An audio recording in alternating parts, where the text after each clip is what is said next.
Bonjour chers élèves, bonjour chers apprenants, bienvenue sur la plateforme École au Burkina. Je suis M. Barou Fousséni, professeur certifié de philosophie. Je suis ravi de vous retrouver chez vous aujourd'hui pour travailler sur un nouveau chapitre qui porte sur la connaissance du vivant.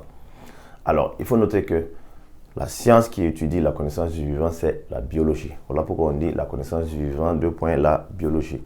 Car nous allons éplucher la définition de la biologie et les principes de la biologie et l'objet d'étude de la biologie qui est le vivant. Et le vivant lui-même, on va l'étudier, qui concerne tout ce qui vit, autrement dit l'homme, les animaux et les plantes. Donc, d'abord, nous allons commencer par une introduction. Ensuite, dans notre premier grand point, nous allons étudier les différentes formes de la connaissance du vivant. Autrement dit, le point de vue du machinisme, du vitalisme et du finalisme. Ensuite, dans notre deuxième grand point, nous allons étudier les différentes transformations opérées sur le vivant. Est-ce que le vivant est un être qui évolue avec le temps ou bien est-ce qu'il reste stable depuis toujours? Donc, autrement dit, les différentes évolutions du vivant, où nous allons forcément ébaucher la thèse de Jean-Baptiste de Lamarck et de Charles Darwin. Ensuite, dans le grand 3, nous allons parler de la difficulté de la connaissance du vivant. Et ensuite, nous allons conclure notre chapitre. Donc, bienvenue à tous. Nous commençons.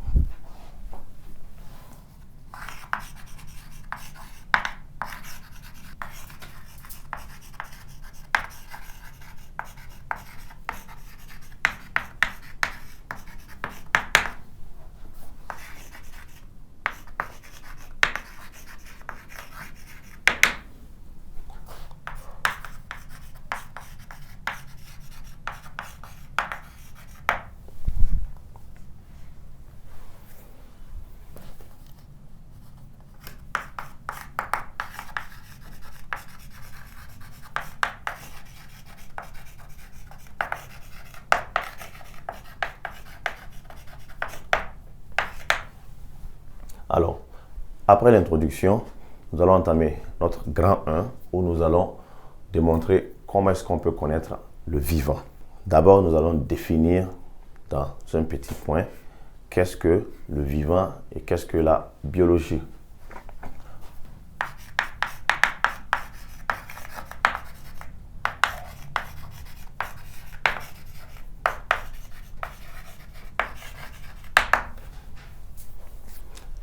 Alors, la biologie, c'est tout simplement la science des êtres vivants, le domaine d'étude spécifique qui étudie les êtres vivants, tout ce qui vit, comment est-ce qu'ils vivent, comment est-ce qu'ils évoluent, comment est-ce qu'ils se multiplient, comment est-ce qu'ils se transforment et comment est-ce qu'ils finissent par disparaître, tout simplement.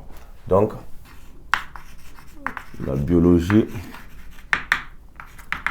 c'est la science du vivant. Deux points.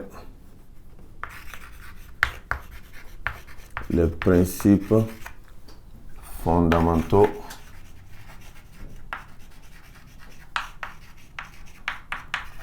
de l'évolution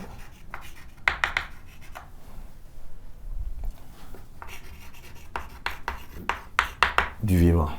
Donc, par définition simple, la biologie, c'est la science ou le domaine d'étude qui s'intéresse au vivant. Et maintenant, qu'est-ce que le vivant même? Qu'est-ce qu'un vivant à proprement parler?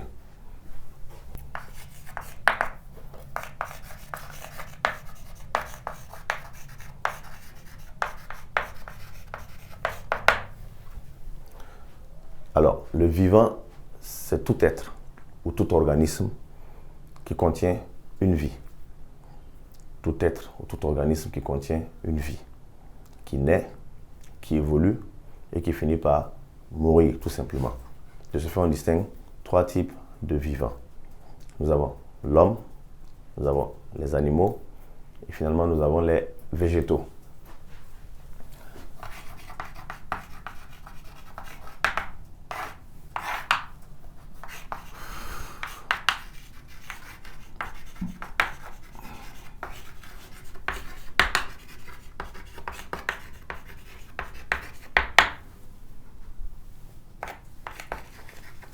organisme contenant une vie, tout être qui naît, évolue et meurt. Il faut noter que nous distinguons 3 types de vivants.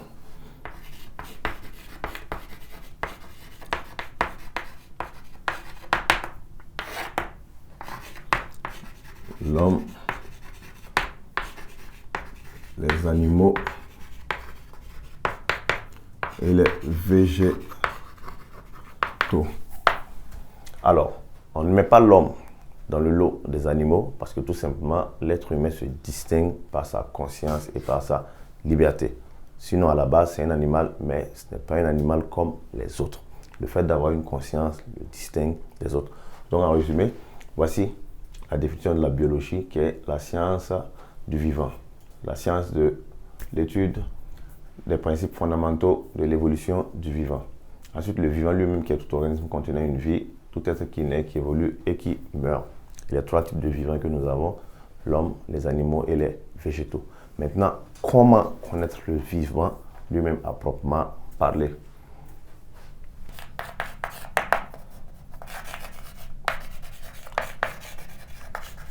Les méthodes de connaissance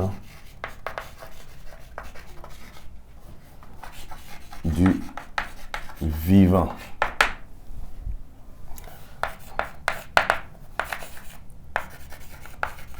Petit 1, le mécanisme.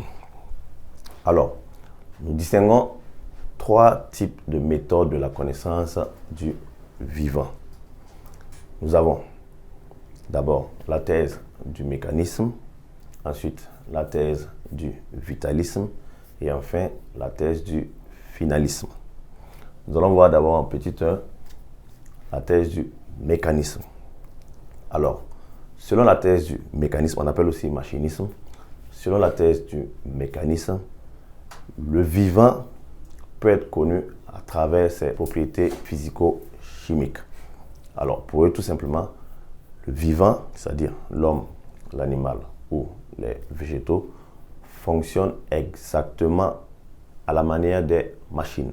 Donc, de la même manière dont on peut connaître une machine, c'est-à-dire une voiture, on peut connaître aussi le vivant comme tel. Alors, Descartes, qui est l'un des fervents mécanistes, a même élaboré des similitudes entre le vivant et la machine.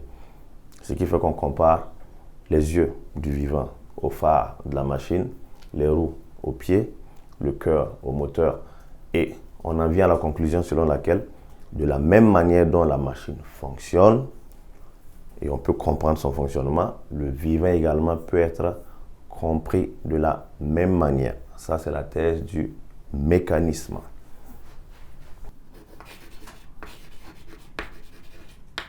La connaissance du vivant par le mécanisme.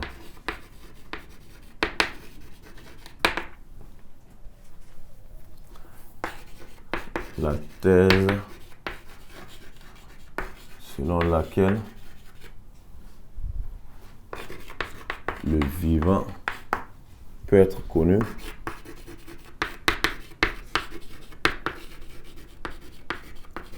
grâce à ses propriétés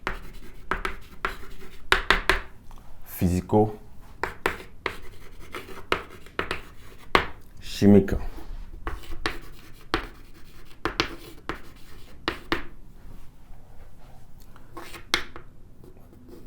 C'est-à-dire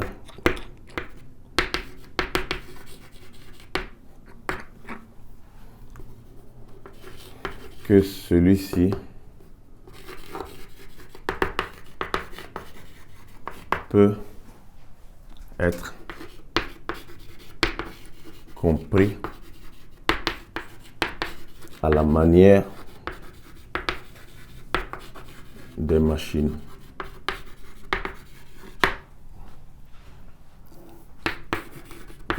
Descartes compare d'ailleurs le cœur moteur,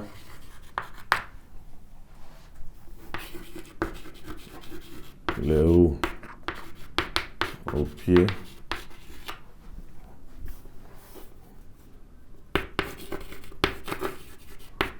les yeux au phare, etc.